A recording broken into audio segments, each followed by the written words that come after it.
From the Weather NorCal Command Center, this is your morning update. Dennis's Heating and Air Conditioning is Northern California's premier heating and air conditioning contractor. From residential housing, large commercial projects, installation to repair, sheet metal fabrication, and everything in between, we are your go-to heating and air conditioning specialist. Happy Tuesday morning to you. I'm Chief Meteorologist Mike Krueger. Thank you so much for joining us. Hey, by the way, Cascade Christmas is coming up here, folks. Tickets are selling out quickly, so be sure to reserve yours today.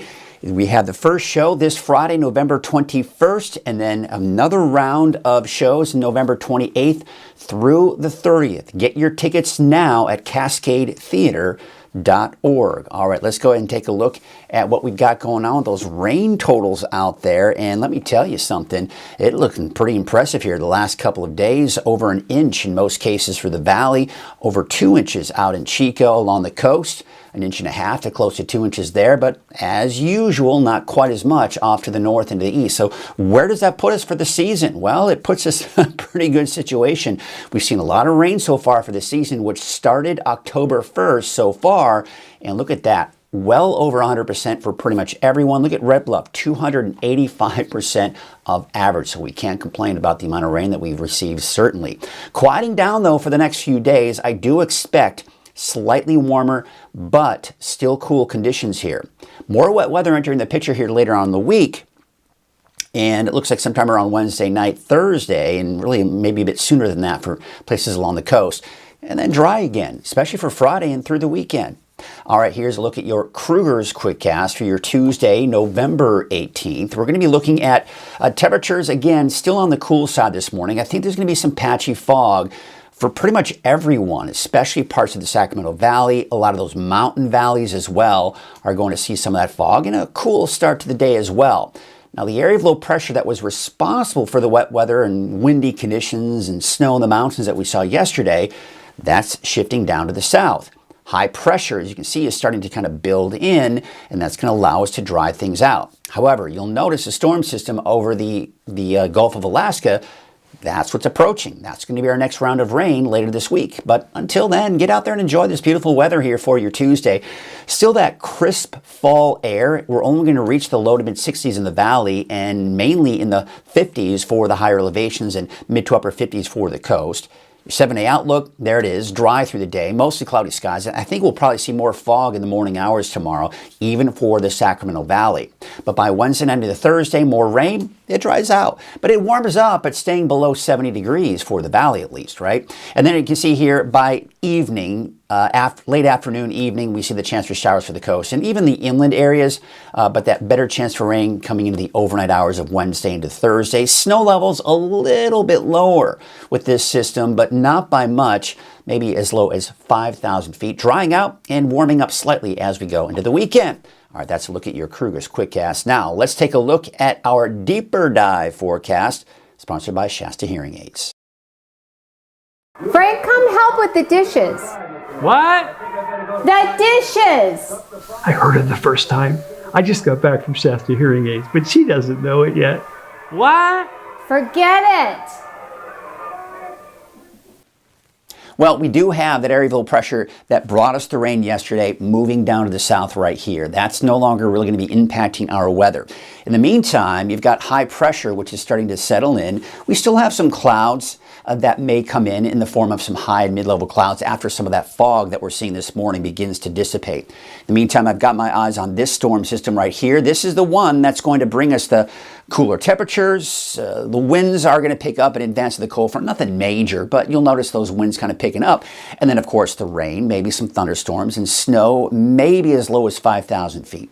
So looking at your future cast for the next couple of days, there you can see for today, looks pretty good. Still some clouds out there, but it will remain dry and still on the cool side for many of us. Then you can see, of course, as we take a look at tomorrow morning, yeah, we may see some fog and maybe even some dense fog in some areas. See, the thing is, You may notice the ground's a bit soggy. That's because we have the ground is very saturated, and those lower levels of the atmosphere means there's still some moisture left over. So when we clear things out, that allows us to cool things down to the dew point. That's when we start to see that fog begin to develop. So that certainly could be the case here as we take you through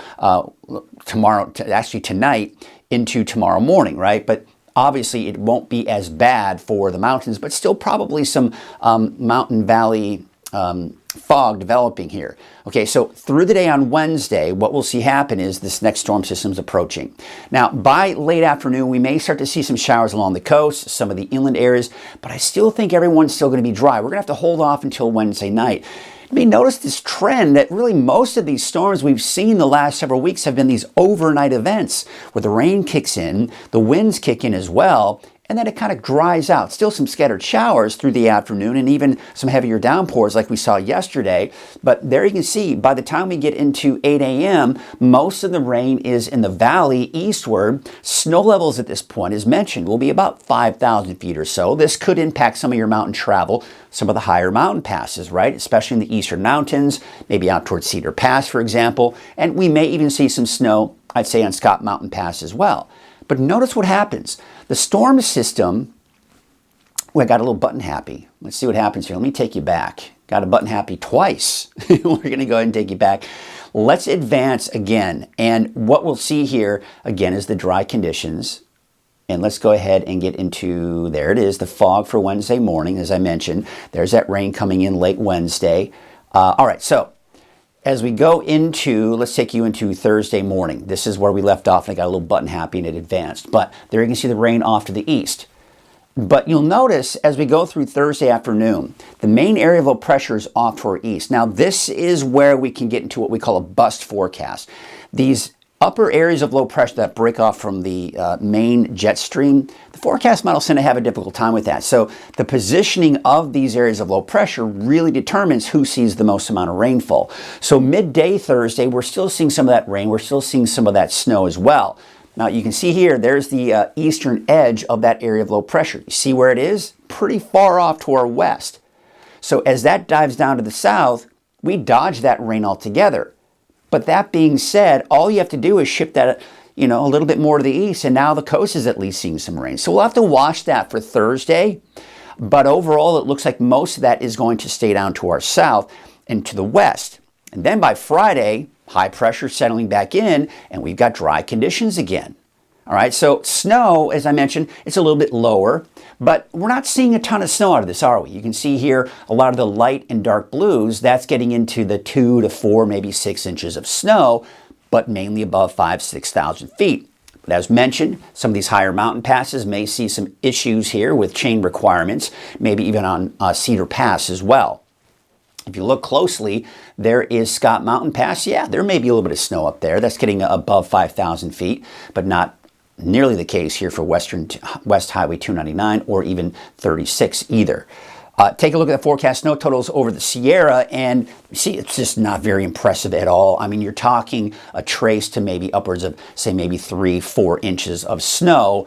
And so that may impact some of your mountain travel as you do go into Thursday, but nothing major and shouldn't be that big of an issue. But it's that time of the year, right? It's that time of the year, if you do travel in the mountains frequently, you got to make sure you're prepared, right? You got the chains, you got the snow tires on, ready to go, and that emergency kind of pack in the back, right, in the trunk, right, where you have some snacks, some water, just in case you do get stranded for a short while. All right, so let's take a look at the extended. So the area of low pressure that I was talking about that will stay off to our west, dives down to the south, brings Southern California some more rainfall. That also moves out. High pressure is a dominant feature. I've got my eyes on this. This looks pretty weak. It's going to mainly impact the Pacific Northwest, but will clip Northern California sometime around Monday. That may bring a chance for a few showers for parts of the North Coast, Trinity County, Siskiyou County, as we go through the day on Monday, and in particular Monday night. But overall, it doesn't look to be that big of a deal.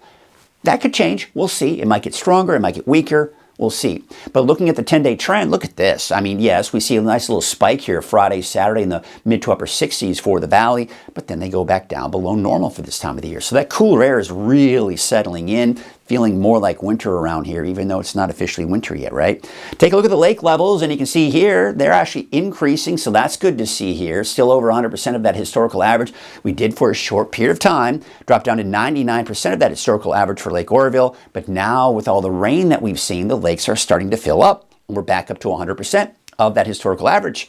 Yes, yay, right? All right, so look at the wave heights. There you can see they are actually starting to drop a little bit here as we go through this afternoon. There still is that small corrected advisory this morning, and especially as we go into Wednesday, that's what we're looking at. That was Wednesday when they're really starting to drop. So today, yeah, still north winds at about 20 to 25 knots, and there is that small corrected advisory, especially for this morning. Hopefully that should start to subside as we do take you through the afternoon today, and especially for your Wednesday.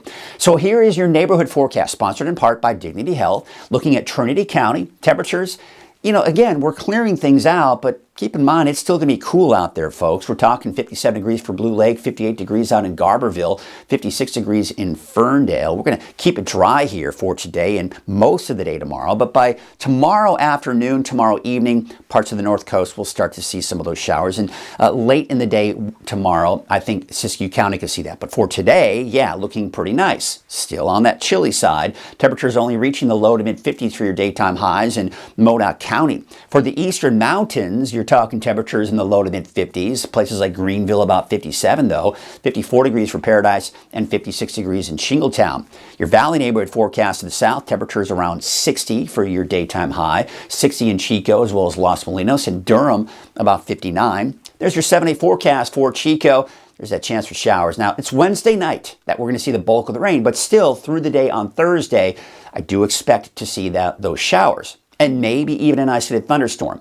All right, we take you up to the north, 65 degrees for Redding, 65 for places like Palisadro, 63 out in Lakehead, and 62 degrees in Red Bluff. Here's your 7-day forecast for Redding. And there are those showers Wednesday night into Thursday, but we do dry things out. Now, again, we're warming up slightly on Friday and Saturday, but still dry. And then it looks like we're going to keep it that way as we go into early next week. That's your morning update. I'll be back again at noon for your latest forecast. Have yourselves a great morning. When you see flashing lights, someone's life depends on us. And while we're out helping crash victims, we need your help to keep us safe. Move over, slow down, it's the law, it protects everyone. Our crews are out here every day, keeping the roads safe for you and your family. We're often the last ones on scene, and we want to make it home safe too. Protect those who protect you, slow down and move over.